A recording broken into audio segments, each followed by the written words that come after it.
stone, just as it was the dragon's blame that this part of the world was misted dark with unspilled rain, and the dragon's blame that the sea was slate-grey instead of blue-green, and the dragon's blame that the unblinking eye of the sun was dulled by a cataract of grey.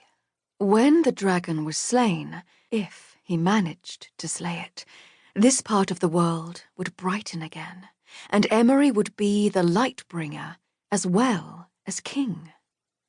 He hated the dragon. It was that simple, and his hate was pure, like cleansing fire. He breathed in and out his hatred as he sat upon his steed, as his eyes scanned the cliffs in front of him, searching for a way to climb them, though he knew already that there would be no easy path.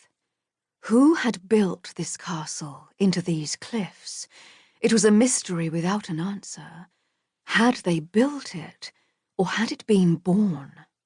Some wizened elders claimed that the castle emerged from the craggy cliffs over millennia, growing a fraction of an inch a year, surfacing so slowly that its progress was imperceptible.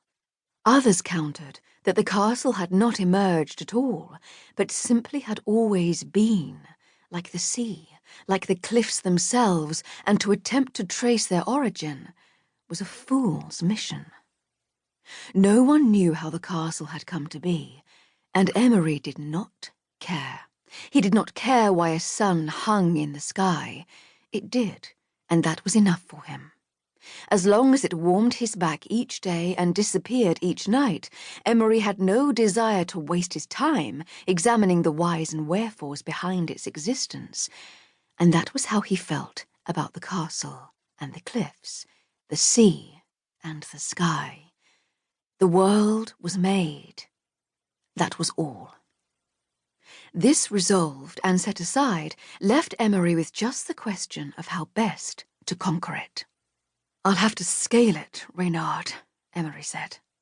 The horse grunted, warm clouds puffing out from his enormous nostrils. "You'll have to wait behind," Emory told him, to which Reynard said nothing. That settled, Emory swung himself out of the saddle once again, landing on the shifting pebbles of the beach.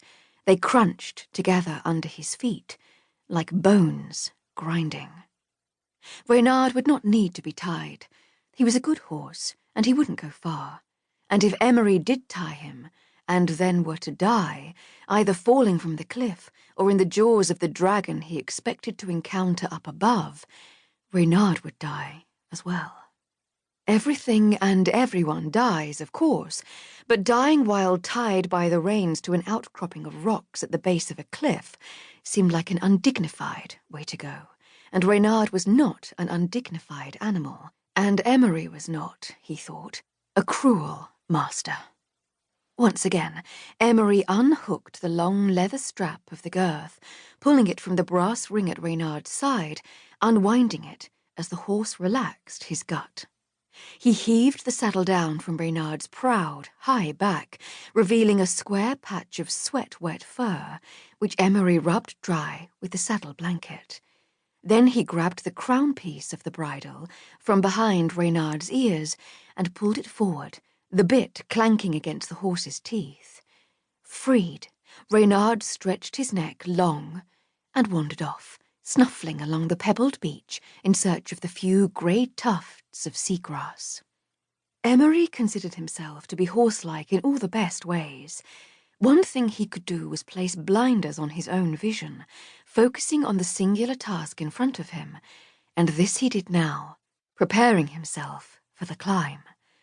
The saddle and its bags were slung across a boulder, and Emory rifled through them with practiced purpose, gathering what he would need: rope, a pickaxe, a leather pouch of fine powdered chalk, leather gloves, a bladder of fresh water, his sword, which was never far from his body. In his pocket was his lucky talisman, a rabbit's foot he'd cut himself from his first kill when he was 7 years old. Then he walked to the base of the cliffs, an almost vertical wall of slate, and placed his hands on its cold, hard surface. He looked up, craning